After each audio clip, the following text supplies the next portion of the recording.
నీరు, ప్రగతి, జలహారతి ఈ బృహత్తరమైనటువంటి కార్యక్రమంలో మీ అందరికీ భాగస్వామ్యం చేయాలనే ఉద్దేశంతో ఈరోజు ఈ కార్యక్రమాన్ని ఏర్పాటు చేసుకున్నాం.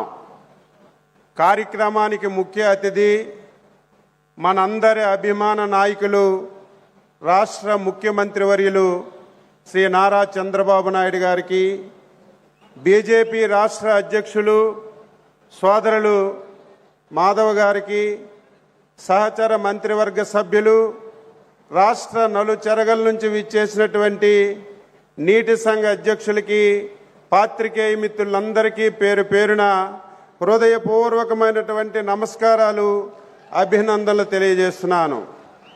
మనందరికీ తెలుసు, మన రాష్ట్రం వ్యవసాయం మీద ఆధారపడినటువంటి రాష్ట్రం.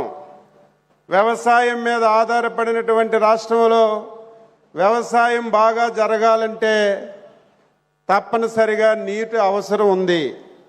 అయితే మన రాష్ట్రానికి అదృష్టం ఏమిటంటే గలగల పారినటువంటి నదులున్నాయి, వర్షాలు పడుతున్నాయి. కానీ పడినటువంటి వర్షాన్ని సంరక్షించుకోకపోవడం వల్ల, సక్రమంగా వినియోగించకపోవడం వల్ల ఆంధ్రప్రదేశ్ రాష్ట్రం ఎప్పుడూ కరువు కాటకాలతో అల్లాడుతున్నటువంటి విషయం కూడా ప్రతి ఒక్కరం కూడా గుర్తుపెట్టుకోవాలి. 1996 రాష్ట్రానికి చంద్రబాబు నాయుడు గారు ముఖ్యమంత్రి అయ్యారు. ముఖ్యమంత్రి అయినప్పటి నుంచి కూడా ఒక బృహత్తరమైనటువంటి ఆలోచన చేశారు. ఏదో ప్రభుత్వమే కార్యక్రమాలు చేస్తే విజయవంతం కావు. ఈ రాష్ట్రంలో అనేక వ్యవస్థలు ఉన్నాయి. ఏ వ్యవస్థ అయినా బాగా పనిచేయాలంటే ఆ వ్యవస్థ మీద ఆధారపడినటువంటి ప్రజానీకానికి భాగస్వామ్యం చేయాలని ఆ రోజే అతి ముఖ్యంగా నీటి సంరక్షణ బాగా జరగాలంటే పడినటువంటి ప్రతి నీటి బొట్టుని భూగర్భ జలంగా మార్చాలంటే ముఖ్యంగా ప్రజల సహకారం ఉండాలి, అందులో రైతుల సహకారం ఉండాలని ఆ రోజే నీటి సంఘాల వ్యవస్థను తీసుకొచ్చిన విషయం మీ అందరికి కూడా తెలుసు. ఆ రోజు ఒక నినాదం తీసుకున్నారు, పరుగెట్టే నీటిని నిలబెట్టాలి, నిలబెట్టిన నీటిని భూగర్భ జలంగా మార్చాలని అనేకమైనటువంటి కార్యక్రమాలు చేసి ఈ రాష్ట్రంలో ఎన్నో సంవత్సరాలు వర్షాలు పడకపోయినా కరువనే మాట లేకుండా సమర్థవంతంగా నీటిని ఉపయోగించిన విషయం మనందరం కూడా గుర్తుపెట్టుకోవాలి. అదృష్టం ఏమిటంటే నేను కూడా 6 పర్యాయాలు ఎమ్మెల్యేగా చేశాను. కానీ 2014-19 కొత్తగా రాష్ట్రం వచ్చింది. చంద్రబాబు నాయుడు ఈ రాష్ట్రానికి ముఖ్యమంత్రిగా బాధ్యతలు తీసుకున్నారు. 2014-19 ఆంధ్ర రాష్ట్రానికి ఒక స్వర్ణ యుగం అని చెప్పి సందర్భంగా గర్వంగా ఈరోజు చెప్పదలిచాను. ఆ 5 సంవత్సరాలు నీటి రంగానికి ఖర్చు పెట్టినటువంటి నిధులు ఆంధ్రప్రదేశ్ చరిత్రలో ఎప్పుడు కూడా ఖర్చు పెట్టినటువంటి సందర్భాలు లేవు.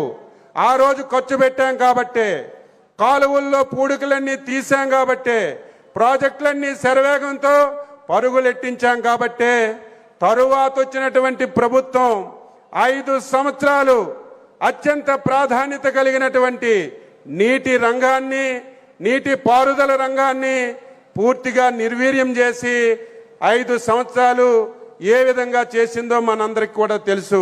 దాన్ని మనం మాట్లాడుకోవాల్సినటువంటి అవసరం లేదు. ఈరోజు మన బాధ్యత, మన కర్తవ్యం, ప్రతి ఒక్కరం కూడా ఆంధ్రప్రదేశ్ రాష్ట్రంలో కరువు లేకుండా చేయాలి. ఎప్పుడైనా సరే ప్రకృతి కరుణించకపోయినా, ఒక సంవత్సరం వర్షం పడకపోయినా ఆంధ్రప్రదేశ్ రాష్ట్రంలో కరువు అనే మాట వినబడకుండా చేయాలని చంద్రబాబు గారి నాయకత్వంలో ఎన్డీఏ ప్రభుత్వం మనసా వాచా కర్మన పనిచేస్తుంది. దానికి మీ అందరూ కూడా సహకరించాలని చెప్పి మీ అందరికీ తెలియజేస్తున్నాను. ఇది మీరు బాధ్యతగా తీసుకోవాలి. ఏదో పదవి వచ్చిందని ఇది అలంకార ప్రాయం కాకూడదు. ప్రభుత్వం ఏదో చేస్తుందని ఎదురు చూడకూడదు. ప్రతి నీటి సంఘం చాలా చిన్న వ్యవస్థగా ఉంటుంది. మీ పరిధిలో నీటి సంఘం అనుకొని రైతుల్ని భాగస్వామ్యం చేసి ప్రజలను ఉపయోగించుకుంటే ఎక్కడ కూడా సమస్య వచ్చే పరిస్థితి లేదు. ఆ విధంగా మీ అందరూ ఇందులో ఇన్వాల్వ్ అవ్వాలని ఈ సందర్భంగా మీ అందరికీ కూడా తెలియజేస్తూ ఈరోజు ఒక మంచి కార్యక్రమాన్ని తీసుకున్నారు. ఈరోజు ఏ నాయకుడైనా ఏ ముఖ్యమంత్రి అయినా కొన్ని విషయాల మీద మాట్లాడతారు.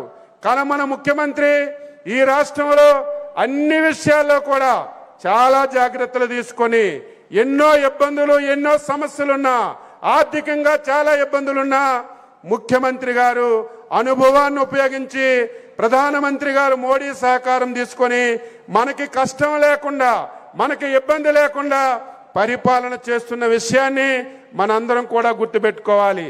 ఈరోజు చాలా మంది టీఎంసీలంటే రిజర్వాయర్లో ఉన్నటువంటి నీటి గురించి మాట్లాడతారు. ఒకవేళ టీఎంసీ అంటే మనం ఉపయోగించకుండా సముద్రంలోకి వెళ్ళినటువంటి నీటి గురించి మాట్లాడతారు. దేశంలో ఫస్ట్ టైం ఆంధ్రప్రదేశ్ ముఖ్యమంత్రి గారు భూగర్భంలో ఉన్నటువంటి నీటిని కూడా టీఎంసీల కింద చూసి ఎంత నీరుంది దాన్ని ఏ విధంగా ఉపయోగించుకోవాలి, ఈ రాష్ట్రంలో పడినటువంటి ప్రతి నీటి చుక్కని భూగర్భ జలాలుగా మార్చాలి. వేసవి వచ్చినా ఇబ్బంది వచ్చినా 3 మీటర్లు మ్యాక్సిమం 8 మీటర్ల కంటే ఎక్కువ లోతుకి నీరెళ్ళకూడదని ఒక బృహత్తరమైనటువంటి నిర్ణయం తీసుకొని ఒక ఆశయంతో పనిచేస్తున్నారు. దానికి మనందరం సహకరిద్దాం, తప్పనిసరిగా విజయవంతం అవుదాం. ఆంధ్రప్రదేశ్ రాష్ట్రం నీటి రంగానికి ఒక రోల్ మోడల్గా తయారు చేద్దామని ఈ సందర్భంగా తెలియజేస్తున్నాను. ఈరోజు నీరు కనబడిందంటే రైతులందరికీ ఒకటే గుర్తొస్తుంది, వరి వ్యవసాయం పెట్టడమే. దయవుంచి వరి వ్యవసాయాన్ని మనం తగ్గించుకోవాలి. ఈరోజు హార్టికల్చర్ని మనం ఈరోజు ప్రతి ఒక్కరం ప్రోత్సహించాలి. అందుకే రాయలసీమని హార్టికల్చర్ హబ్గా తయారు చేయాలని ముఖ్యమంత్రి గారు అన్ని విధాల ప్రయత్నం చేస్తున్నారు.